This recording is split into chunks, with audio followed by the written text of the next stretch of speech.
भी बात होती है, अगर अगर भरोसे की बात है, चेहरों की बात है, तो आपकी जो बीजेपी की डिपेंडेंसी है प्रधानमंत्री नरेंद्र मोदी के चेहरे पर, बाकी कौन कौन है जो लीड कर सकते हैं, उस पर सवाल उठता है। क्योंकि आपने कोई भी ऐसा, सम्राट चौधरी की थोड़ी बहुत चर्चा होती थी, गृह मंत्री ने भी कहा था कि इनको बड़ा आदमी बनाएंगे, आप इनको जिताइए चुनाव, वरना आपका कोई ऐसा बड़ा चेहरा जिस पर बीजेपी का, जिस पर भरोसा करे लोग, बिहार में कौन है, आप ही बताइए। देखिए, एक बात तो मैं ईमानदारी से कहूंगा कि सुबोध जी ने कम से कम परिपक्वता दिखाई और जो जनादेश है उसे स्वीकार किया। यह भी सही बात है कि सबसे मत प्रतिशत में आरजेडी ज्यादा है, उसका कारण यह भी कि 143 सीटों पर लड़ी थी, परंतु इन्होंने ईमानदारी स्वीकार किया। कांग्रेस की तरह उन लोगों ने हल्कापन दिखाने का प्रयास नहीं किया। अब मैं कांग्रेस से कहना चाहता हूं कि जो इन्होंने कहा कि मतदाता सूची को लेकर समस्या, तो मैं पूछना चाहता हूं, क्या चुनाव से पूर्व आप अपनी गठबंधन की सूची तय कर पाए थे? नहीं। प्रत्याशियों की सूची जारी कर पाए थे? नहीं। फ्रेंडली फाइट कर रहे थे। और तो और आपने सीएम और डिप्टी सीएम तैयार कर दिए थे, यानी जो अपनी गठबंधन की सूची ना तैयार कर पाए, दल की सूची ना बना पाए, प्रत्याशियों की सूची ना बना पाए, वो कहते हैं मतदाता सूची में गड़बड़ था। अब आप दूसरी बात समझिए, सीएम भी घोषित करवा लिया, पीएम का भी अनाउंसमेंट करवा लिया। तेजस्वी जी बोले थे ना कि राहुल गांधी जी पीएम होंगे, और डिप्टी सीएम भी करवा लिया, और मिला कुछ नहीं। मतलब चले थे चौबे छब्बे बनने, रह गए दूबे बन के। मगर हकीकत क्या थी, इसको भी समझने का प्रयास करना चाहिए। देखिए, मैं एक बात ईमानदारी से कहना चाहता हूं, हम कोई जातिगत वैमनस्य नहीं पैदा करना चाहते, मगर मुकेश साहनी जी ने आप ही के नेटवर्क के एक पॉडकास्ट में यह बात कही कि मल्लाह समाज की अधिकांश प्रताड़ना यादव समाज के द्वारा होती है, इसलिए वोट ट्रांसफर कराने में समस्या हो रही है। यह मैं सिर्फ इसलिए कोट कर रहा हूं कि ऊपर आपके नेता मिले हुए थे, मगर न कार्यकर्ता मिले हुए थे, न वोटर धरती पे मिले हुए थे। और उसका प्रमाण यह है कि जब तेजस्वी यादव जी घोषित हुए, तो क्या उस दिन ट्वीट किया बधाई का? आपने बीजेपी के नेता पर कुछ नहीं बोला। किया। अब बीजेपी के ऊपर बता रहे हैं। देखिए, हमारे साथ समस्या जो ये लोग देखने का प्रयास करते हैं, भारतीय जनता पार्टी चरित्र निर्माण करती है और एक से एक नेता उभर कर सामने आते हैं। एक जमाने में जब अटल बिहारी वाजपेयी जी नेता थे, तो लोग कहते थे कि अटल बिहारी के अलावा कोई दूसरा नेता नहीं है। मगर आप देखिए, उसके बाद लाल कृष्ण आडवाणी जी आए, उसके बाद मोदी जी आए, तो भारतीय जनता पार्टी में नेता संगठन से तप कर आता है, ये पैदा होते ही नेता नहीं बन जाता है। क्या ये एक वजह थी, क्योंकि सामने दोनों ऐसे थे, दो चेहरे, जो सबसे बड़े चेहरे तेजस्वी यादव, राहुल गांधी, वो लेगेसी पॉलिटिक्स का चेहरा बनकर रह गए। आपका जवाब। और मुकेश सहनी पर अजय जी थोड़ा अंदर की बात तो बताइए, क्योंकि लास्ट तक अनाउंसमेंट नहीं हो रहा था तेजस्वी के नाम का। क्या मुकेश सहनी वो पॉइंट थे जिस पर आप लोगों में एक कंटेंशन था, और गहलोत जी गए, फिर उन्होंने मुकेश सहनी को डेप्यूटी सीएम अनाउंस किया, जबकि कांग्रेस नंबर 2 की पार्टी? देखिए, चुनाव तो अब बीत गया है और रिजल्ट भी आ गया है, इसलिए उस पर विश्लेषण बहुत ज्यादा उस दृष्टिकोण से हम नहीं करेंगे। पर सच्चाई ये भी है कि वो शेरो शायरी जो कर रहे थे उपेंद्र कुशवाहा जी, हालांकि आज उनका बेटा मंत्री का भी शपथ लिया, इसलिए उनको भी बधाई देता हूं। तो और साथ में जीतन राम मांझी, हाँ, मांझी जी के भी, मांझी जी ने भी बहुत सारी बातें कही थी। नहीं, उपेंद्र जी भी, हाँ, मांझी जी भी बहुत सारे कहानी, वो पांडव वाली कहानी कह रहे थे, तो वो प्यार का बिगुल बजा रहे थे आपस में, प्यार का जो पिंग पोंग होता है वो कर रहे थे। या क्या? जबकि पत्नी जीती थी, उनको नहीं बनाया, बेटा चुनाव नहीं लड़ा, वो बन रहा है। अब एमएलसी भी बन जाएगा। वो जो खेल लगे वो तो लंबा खेल है। चलिए, उनकी अपनी बात है। सच्चाई यह है, भाई साहब ने भी कहा मतदाता सूची की, हम नहीं कह रहे हैं। 30 सितंबर को जो अंतिम मसौदा मतदाता सूची की तैयार हुई, जो चुनाव में फाइनल वही आती है, उसमें 7 करोड़ 42 लाख वोटर की बात आई। और जब चुनाव हो रहा है तो चुनाव में फाइनल जो है 7 करोड़ 45 लाख, तो चुनाव आयोग कह रहा है 3 लाख का घपला तो ये 1 महीने में कर दिया चुनाव आयोग। ये खुद स्वीकार रहा है अपने ही प्रेस विज्ञप्ति में। अब उसके बाद भी यदि चुनाव आयोग को भाजपा यहां सपोर्ट कर रही है, भाई आपको भी प्रश्न पूछना चाहिए कि 3 लाख 1.5 महीने में कैसे आ गया, जब एसआईआर हुआ उसके बाद। ये ऑन रिकॉर्ड है और इसके सारे रिकॉर्ड हैं, इस पर भी हम जा रहे हैं। अभी कोर्ट की बात आपने कही है, ठीक है, कोर्ट भी आएगा, यदि कोर्ट में जाना होगा उसके हिसाब से तो तथ्य हम लाएंगे। दूसरी बात, हमारे भाई साहब ने जो जनता दल यूनाइटेड के, उन्होंने बड़ी लंबी बड़ी बात की है। हाँ भाई, आपके तो याद कीजिएगा, वो उत्तर पूर्व में एक राज्य में आपकी सरकार थी, भाजपा ने उसको बीच में आपके साथियों को ले लिया, फिर भी साथ हैं। तो ये तो हम नहीं कहेंगे कि आपके अंदर बहुत प्रेम है। निकल जाएंगे आप बीजेपी वाले। और जीरो की बात कर रहे हैं, तो सिक्किम में सरकार है, भाजपा को जीरो है। केरल में इनकी पार्टी पूरे विश्व की सबसे, मंगल ग्रह पर भी इनका मेंबर है।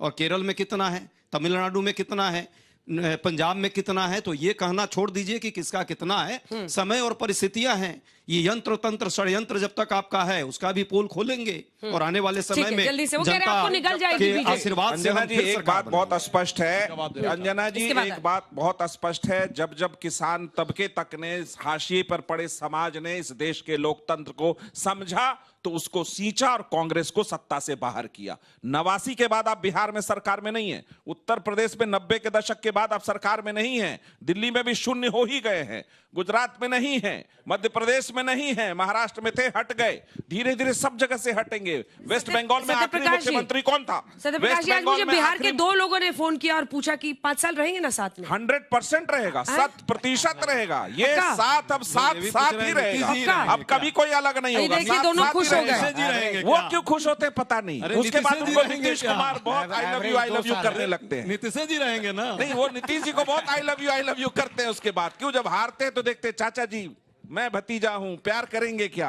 अरे वो हैं ऐसे, सबसे प्यार करते हैं, आपकी तरह नहीं है। प्रेम बहुत है सबके हैं। नीतीश जी इसमें कोई अजब शक मन नहीं आता है है, जिस पे नहीं दिल आ शक नहीं है, लेकिन वैसे नीतीश जी इस बार सबसे तो- पहले बिहार की जनता के हैं, क्योंकि पूरा बिहार उनका परिवार है। ये मैंडेट तो आया है। देखिए इस बार तो शकुनी और मंथरा की ताकत भी इतनी नहीं है कि चाहे तो कुछ कर ले, संख्या बल ही नहीं है, तो जनता ने बहुत स्पष्ट और निर्णायक जनादेश दिया। पर मैं एक बात कहना चाहता हूं, जैसा कि अभी उपाध्याय जी ने कहा, मैं एक बात पूछना चाहता हूं, आपको इस पे आपत्ति है तो अभी तो चुनाव हुआ है, आपने कहा मतदाता सूची आपके हिसाब से बड़ी हुई, इसका मतलब जहां 1000 वोट थे 1100 पड़े होंगे, तो दिखाइए ना बूथ लेवल एजेंट आपके कहे कि साहब ज्यादा वोट पड़ा है, बस्ता लगाने वाला कहे। आप लोग कहते हैं ना बाद में 1 साल बाद बवाल करते हैं, वो 6 बजे के बाद इतनी वोटिंग हुई थी, जरा उसका वीडियो बना के रखा है, फोटो खींचा है, सोशल मीडिया पे पोस्ट किया है, ऑफिशियल वो की है। अच्छा वो एक वो मतदाता सूची में वो ब्राजीलियन मॉडल, अब वो ब्राजीलियन मॉडल को तो खैर जो पहचानता है, जो बाहर जाएगा ज्यादा वही पहचानेगा, तो वो ये समझिए 22 जगह पे फोटो है। अभी कहीं देख लिया, अच्छी तरह देख लीजिए, अभी सबके हाथ में मतदाता सूची है, अच्छी तरह उलट पलट के ढंग से देख लीजिए। अच्छा सुनिए, सीसीटीवी भी देख लीजिएगा अच्छी तरीके से, अभी 45 दिन का समय है।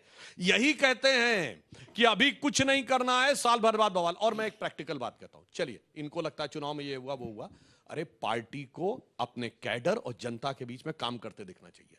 प्रधानमंत्री जी ने 2 दिन का सांसदों का सम्मेलन किया था, आपने वो फोटो देखी होगी, प्रधानमंत्री पीछे जाके बैठे थे, और उसके अलावा क्लस्टर्स में ग्रुप में बैठा के बात करवाई थी। ऐसा 3 दिन का कोई सम्मेलन इन्होंने कभी किया? ठीक है, हमारे एक बार बूथ हाथ लेवल उठाइए, सम्मेलन कितने लोग होते सवाल देखे, पूछना चाहते कभी हैं? इनका बूथ लेवल इस सम्मेलन तरह से देखा, कोई नहीं, सब इनके संतोषी हमारे हैं। मंडल स्तर के छोटे सम्मेलन सवाल। देखे, 5 कभी सवाल मैं इनका लूंगी मंडल यहाँ से स्तर का वहां कोई सम्मेलन देखा नहीं देखा। अंजना जी, सर मेरा आपसे सवाल है, जैसे कि आपने सुबह से मैं सुन रहा हूँ कि वोट चोरी हुई है, तो सर कांग्रेस को देखकर मुझे एक कहानी याद आती है, लोमड़ी वाली कहानी। क्वेश्चन सर क्वेश्चन ये है कि अगर वोट चोरी और ईवीएम को हैक किया जाता है तो फैजाबाद कॉन्स्टिट्यूएंसी है, उसमें कभी भी अवधेश प्रधान नहीं जीते, क्योंकि बीजेपी का एक तरीके से गढ़ माना जाता है अयोध्या, और अयोध्या पे सभी ज्यादा काम किया था बीजेपी ने। बीजेपी कभी नहीं जीती, स्मृति ईरानी अमेठी में कभी नहीं हारती। अगर वोट चोरी होती है तो फिर इधर ये अमेठी में क्यों हार गए स्मृति ईरानी, और इधर नहीं एक बात सही है, ईवीएम हैक इन्होंने अब कहना छोड़ दिया है, इसका मतलब इन्होंने मान लिया ईवीएम हैक की बात झूठी थी, क्योंकि अगर ईवीएम हैक हो रही थी तो वोटर लिस्ट में चेंज करने की जरूरत ही नहीं थी। कोर्ट में जाना होगा तो आपको एविडेंस लेकर आने पड़ेंगे, तो अभी जो आप लिस्ट ऑफ एविडेंसेस दिखा रहे हैं वो क्या है, किस पे आप क्लेम कर रहे हैं? कितने लोग यहाँ पर मानते हैं कि अगर चुनाव आयोग से दिक्कत है या पोलिंग के तरीके से एसआईआर, अदालत जाना होगा, आपको कानूनी तरीका अपनाना होगा? जितने लोग मानते हैं कि विपक्ष को कानूनी तरीका अपनाना चाहिए, हाथ उठाइए। कोई ऐसा है जो ये मानता है कि कानूनी तरीका नहीं अपनाना चाहिए? अब यही है ना, एफिडेविट तो देना जी, पड़ेगा। जी, ठीक है, आ रहे हैं, दो सेकंड, तीन दो सवाल, सेकंड। इधर के भी 2-3 बच्चे हैं, जल्दी आइए मैम। भाई वोट चोरी का मुद्दा क्यों लेट उठा? रिजल्ट्स के बाद ही क्यों उठा, पहले क्यों नहीं उठा? आपका उनसे सवाल है, इधर से आपका हो चुका है, आपका भी हो चुका है, आइए आगे आइए, आप भी आइए, आपका हो चुका है। और कोई यहाँ पे? जल्दी आओ नीचे आओ।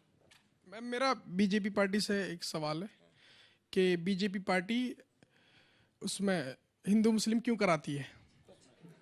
चलिए सवाल। हिंदू मुस्लिम कराते हैं ना, हम हिंदू मुस्लिम दोनों की बात करते हैं, सिर्फ मुस्लिम की बात करते हैं। बताइए इमारतें शरिया कार्यक्रम में कौन गया था पटना में? और उस इमारतें शरिया के आयोजकों में से एक ने क्या शब्द बोला, मेरे लिए शरिया ऊपर है, संविधान बाद में, और उसके बाद सब चुप रहे। ये होता है, इसीलिए हम ये कहना चाहते हैं। वैसे तो अब एक और बात है, देखिए अब बिहार के चुनाव ने एक और चीज दिखा दी, अब मुस्लिम पे भी एकाधिपत्य नहीं रह गया, एक दूसरे आ गए हैं, मोहतरमे मजलिस मुहाफिजे इत्तिहादुल मुसलमीन, वो आके कहने लगे भाई कब तक तुम पालकी ढोते रहोगे। गाना गा रहे थे ना, जिसकी जितनी संख्या भारी उसकी उतनी भागीदारी, तो कहना शुरू कर दिया भैया हम तो 18% है, 14% वाला सीएम बनेगा, 2% वाला डिप्टी सीएम बनेगा, तो 11% वाला सिर्फ दरी उठाएगा क्या। भैया ये कहानी ऐसी होती है कि इसमें जो डूबे कहें भार झोंक सब भार में, रहीमन उतरे पार, वे डूबे मझधार में जिनके सर पर भार।